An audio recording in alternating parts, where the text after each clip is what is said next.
Black people. How y'all doing tonight? First of all, before I get started, let's give Dewan a hand for sponsoring this artistic expression.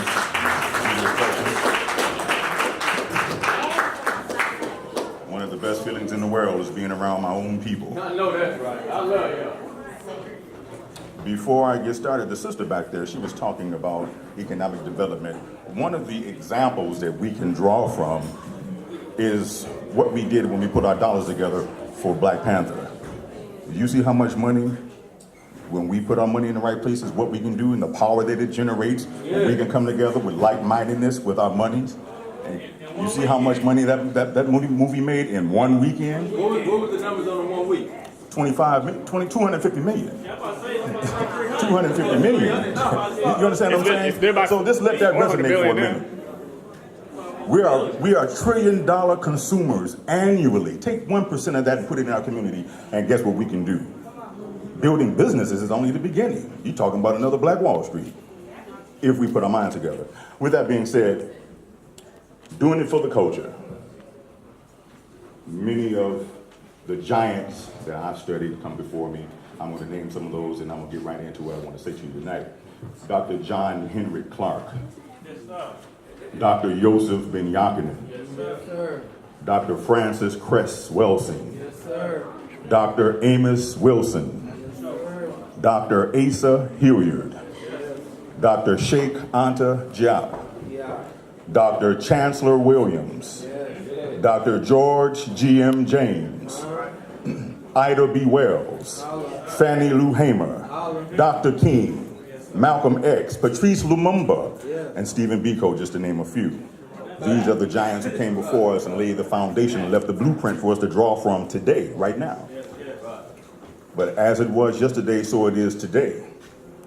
There is a frontal assault waged against Black people in an attempt to prevent us from raising up and improving ourselves both individually and collectively within our culture, especially as a group. We have been rudely interrupted as a viable, proactive, historical entity that started thousands of years ago when foreign invaders placed themselves upon the throne of our existence. And that interruption is still pervasive right now today. But the time is upon us to free ourselves from society's straitjacket and get back to our cosmic journey, back to Ma'at, back to truth, justice, balance, reciprocity, and harmony based on the evidence of who we are, not someone else's definition of who they think us to be or want us to be. We are no longer history's amnesiacs. Science fiction and fantasy have been the mediums used to create a cognitive dissonance, to separate our mind from reality and transport us to another place so that we're more receptive to the message that is meant to mislead, misinform, and control us. This is what I call malevolent, metaphorical manipulation. And it's done out of the fear of the emergence of a group of leaders, many of what I see right here, right now, who have the ability to gain the trust of, unite, and empower our people. It is the fear of Black ascension. When someone wishes to oppress you, they take three things: your history, your language, and your psychological factor, which are your values, your interest, and your principle. Again, I say the theme tonight is doing it for your culture. Well, that's what I'm doing. I'm taking an unnatural approach or an uncommon approach to an all too common issue as it relates to our castrated culture. Our culture has been wounded. We have been wounded. So for healing purposes, we need our own social workers, our own counselors, our own psychiatrists and psychologists to develop a national agenda for African people so we can have clarity to understand what we are experiencing. We must exercise the essential selfishness of survival or we will go out of business as a people. So be your brother's keeper. Be your sister's keeper. Then we can develop together, we can develop an economic system, an educational system, and learn to govern ourselves appropriately. This, brothers and sisters, is sovereignty and autonomy, both individually and as a group.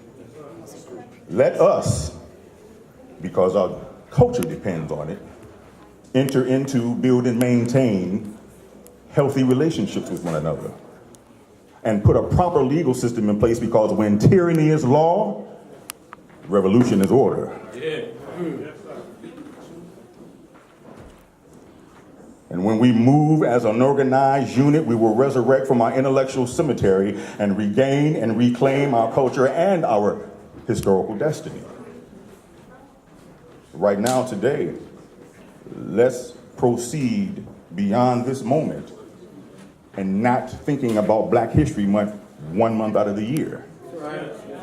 And not thinking about Black History Month when something like Black Panther comes to the screen. It's not a slight against it. I'm glad the movie came out. We need that for some people to be motivated to get up and do something for the culture. But don't just let it be for February and then you go back to default. Back to doing the things of a European nature, because many of us, we're proselytized and conditioned. Speak on it. Yes, sir. And we don't like to hear it. See, I was here last month, standing right here, and made a whole front row upset because they didn't want to hear me talk about religion. No, that's right. Well, many of them were standing here. You didn't just meet me yesterday. I don't pick up this microphone to tell you what you want to hear. That's what's wrong with us now. We've become too pacified. When I'm not here to further pacify an already pacified people. That's right. The brother that came before me, we had light a fire up on our, whatever it takes to get up and light a fire up under your behind, to do something for your brother and your sister. Like I said, being your brother's keeper and your sister's keeper. And if that's what you are, then you don't have to say it, because you're too busy doing it. One of my teachers, Professor Kaba Kamene, always tells me, brother, and this, I'm gonna close with this, it ain't over until we win. That's right. Yeah. So I want y'all to look at each other and say that and mean it. For those of you who will, it ain't over until we win. Ashe. Ashe.